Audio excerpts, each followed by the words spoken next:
different perspective now. So we have been hearing this discussion for this kind of different perspective, which is coming from the industry, government, and all. Now that the everything whatever we nurture is today happens where is in the universities. In our old days, where we have learned everything. So we have got Professor Aditya Bagchi. I've got next question to him. What exactly can universities provide a self-regulation framework as part of their curriculum?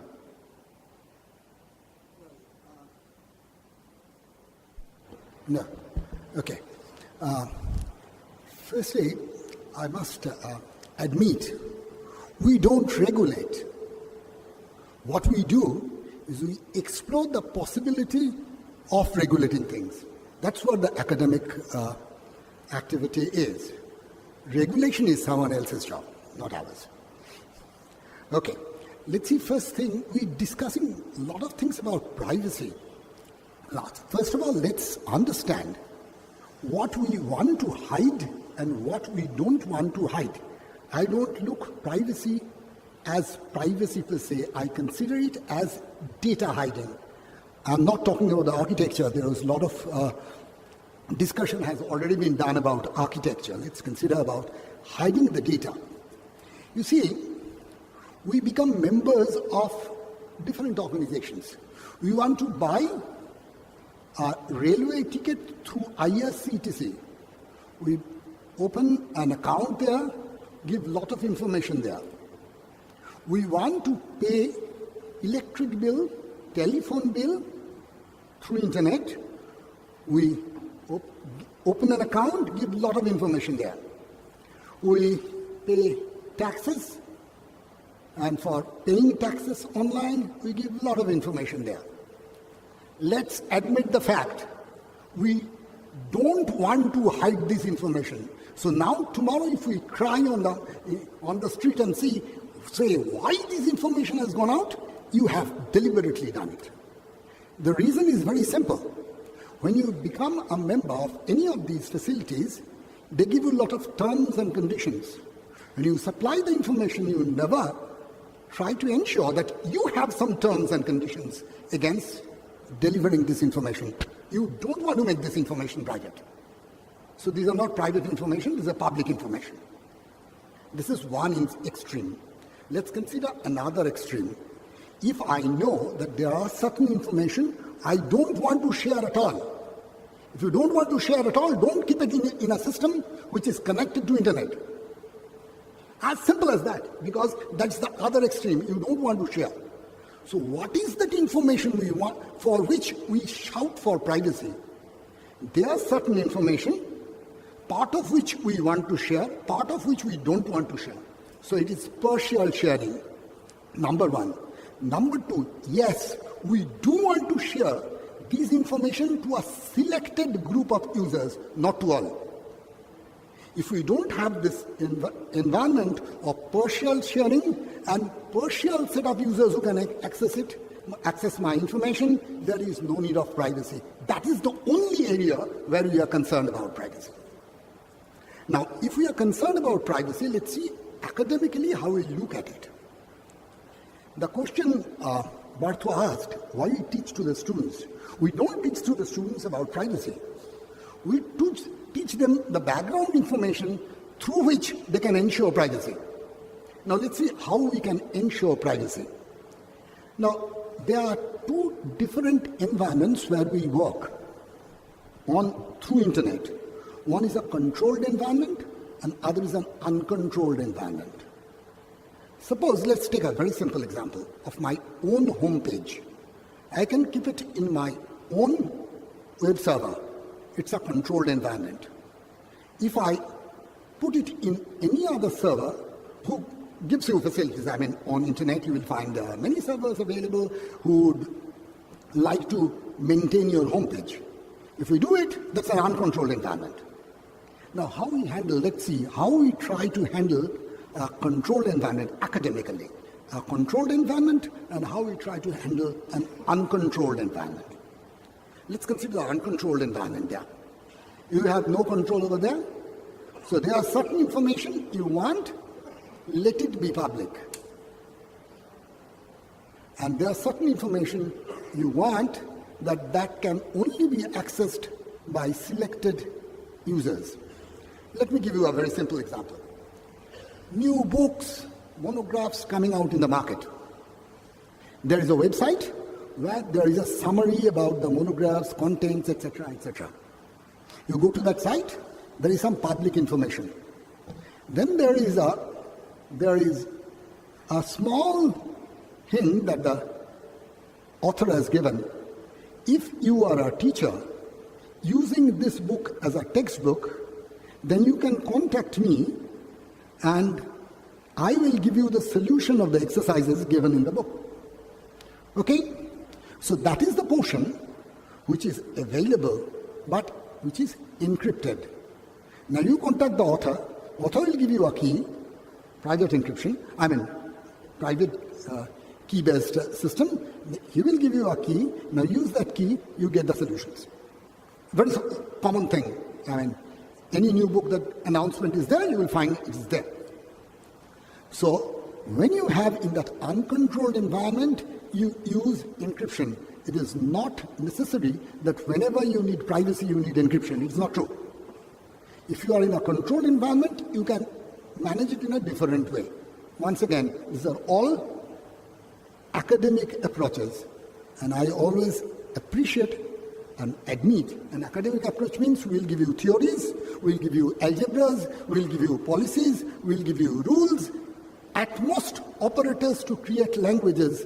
Then there will be implementers, will make languages, make implementations, and through different implementations, we may ultimately end up with certain standards. Mithali will know them. Okay. Now, when you are in a controlled environment, you have a much better scope of control. So there you can say, okay, these are my public piece of information, so anyone can access it. I don't want to hide it. For the rest of the things, let's keep it separately. And we make different access control mechanism.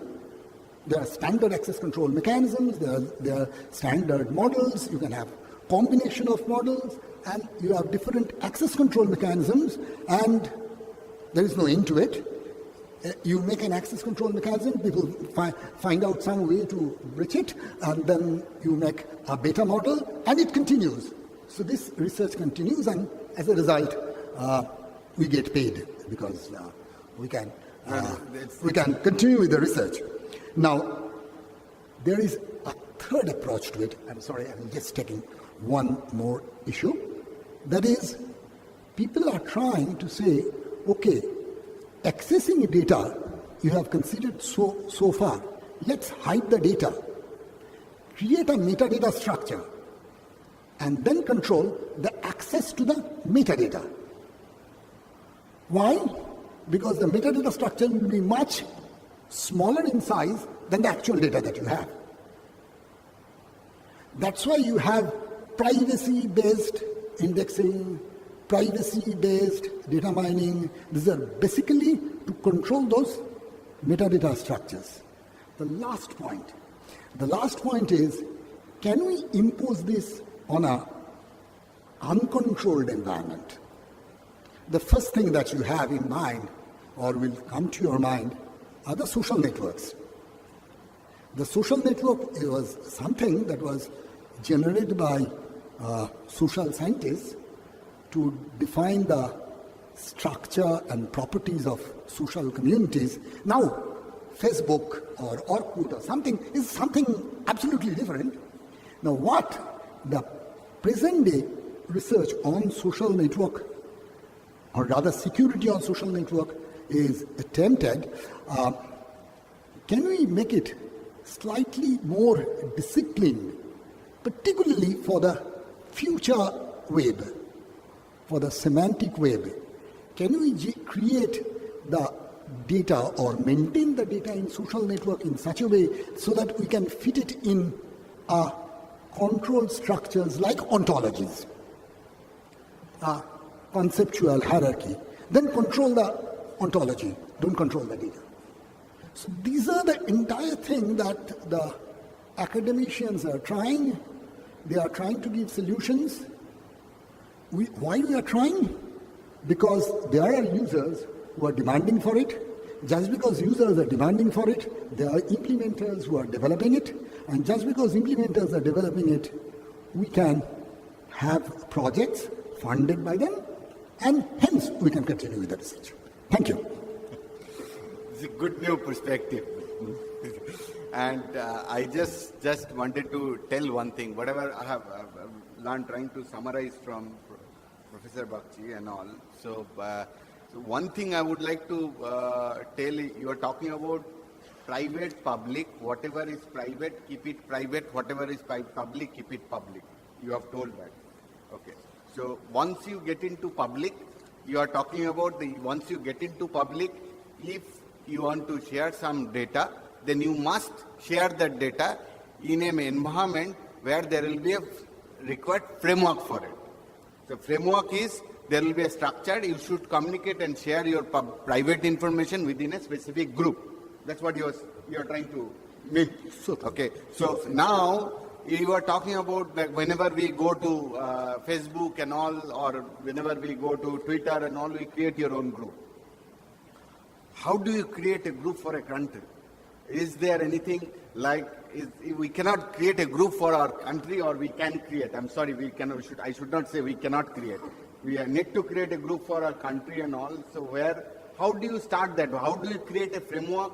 And is there anything which is happening to that framework, any work which is happening for that? Okay.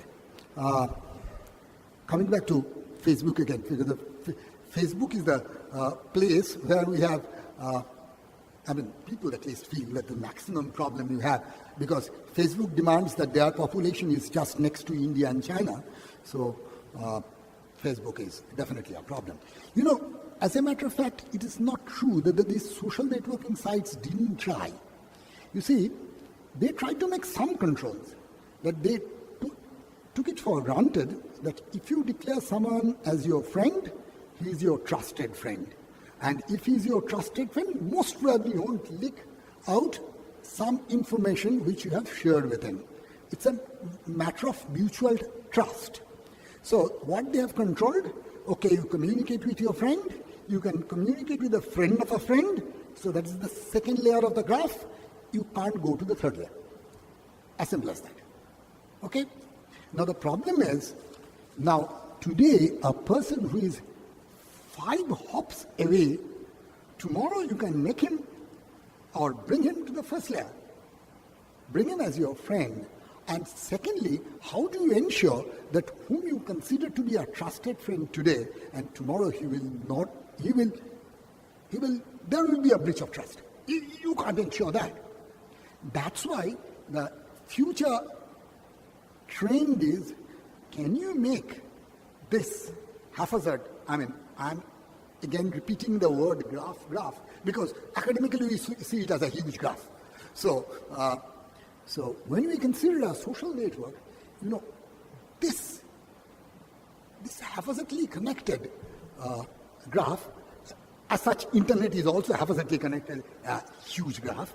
So this graph, can we bring a structure on it? Can you make groups of your friends, groups of your acquaintances, groups of these friends may be your school friends, maybe your professional friends, may your academic friends, maybe your relatives. So can we make different groups? Can we create a structure out of it? Can we give them a hierarchy? Can we create, once again, some sort of an ontology or a hierarchic structure, some sort of a structures, and we define that within this structure this sort of communications will make, in that particular group will make different types of communication. With this group we'll share this much of data, with that group we'll share different type of data, and so on. It's just an attempt to give some structure to a chaotic environment. I'm sorry. Naturally, those who are great fans of Facebook won't like, that I have considered it an absolute chaos. Thank you. Okay, my next question suddenly leads to something which, now that we have been talking about such privacy, how do you bring control, how to bring security and all such things, what are the steps required to do so, we have discussed a lot. Now my next question is a specific pointed question. I want to see somebody behind the bar who has leaked my information, which I think is my private information, which yet to get categorized and all, a lot of initiatives are happening by the government and all. I want to see somebody behind the bar. That in my company, my mail is getting seen by some of my senior managers, what this guy is doing in the company.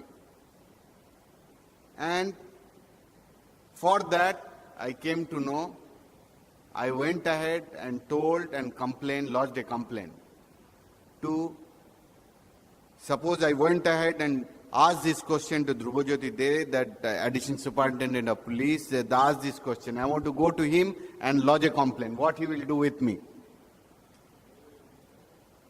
Can I have a mic, please? Additional mic.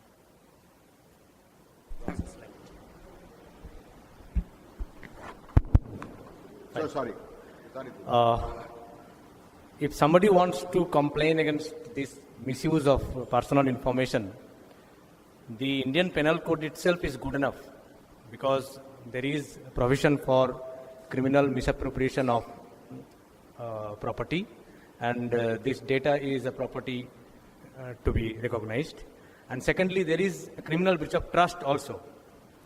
But as far as IT Act is concerned, there is, 90 to 95% cases, it is basically unauthorized access to the data. And this is dealt with by the section 43. Mostly it is the section 43. And in section 43, it is not cognizable offense. You have to see to it the person who has taken this data and maybe misused or something. The adjudicator will decide about the fate of the case. If he thinks that there is a criminal intent in the information, then he will ask the police to register a case and investigate. But if there is prima facie criminal element in the usage of the data is there, then there are certain sections in the IT Act itself, where in the section 66 or in 67, there can be penal section against the user of the data who has used it for his own purpose. But the ingredients will be basically two things. One is that whether that data has been used dishonestly or fraudulently. And secondly, if there is any wrongful gain or wrongful loss that has happened in the entire transaction. That's it. Okay. Now, I'll ask to you only the second question. Suppose, that I have done in my application, company uses an application. This application where I do a financial transaction. And I did an approval into the system. I did or I did not do an approval in the system and all, which led to a financial fraud. That I did a transaction more than approved a vendor where, that quotation is supposed to be 10 lakhs and all, I paid him 1 crore rupees and all. Just as an example. Now the company sacks me because of that. Then I go to the police and all, this company has sacked me now because of this fraudulent transaction. But I am telling you, this transaction has not been done by me. This has been done by, however, I have got a username and password. Since they do not have encryption and all is in place and all, somebody has sniffed that username and password and did that transaction. Now, please sue this. I want to go against this company. I want to file a case against this company. So, will you take, then the next question is back to him, that how law will react to it. The basic difference will be whether you are a victim or you are an accused. Now, prima facie, if there is a crime, then there will be also prima facie some accused, may be known, may be unknown. Now, if the transaction can be prima facie detected, then we know who has done that and who are involved in that. Then the investigation will reveal who is ultimately going to be charge-sheeted or who is going to be acquitted. But if prima facie it is seen that he is a victim, then of course there will be rescue for him from the inception of the investigation itself, because the case will not be registered against him. it will be registered as an incident with unknown accused persons. So there is no question of being victimized by some company or things, but we should be very clear about the criminal liability of the person. Whatever you do in good faith, not knowing the details of the things, you are exempt from any other criminal action. Oh, fantastic. But whenever there is a criminal liability creeping into your action, and you are personally liable for that particular transaction, then you are definitely going to be in the list of the accused. The amount of the criminality involved will be detected only during the investigation. There is a fantastic, nice perspective which we have got. Now, please, Doctor. In this connection, I have a question. Forget about this privacy environment or something. Suppose my machine is hacked. Okay, some changes have been made in my company web page, some files deleted and so on. So later, when you are checking the logs, you have found out an IP address where from the hacking has been done. Now, from the IP address, you got the server where from it has been hacked. Who you will catch? Where is the accountability? Now, according to you, you can't catch the postmaster. You can't say, I'm not responsible. Any user can do it. So it is an environment, no one is accountable. There is a crime. There is I am the victim.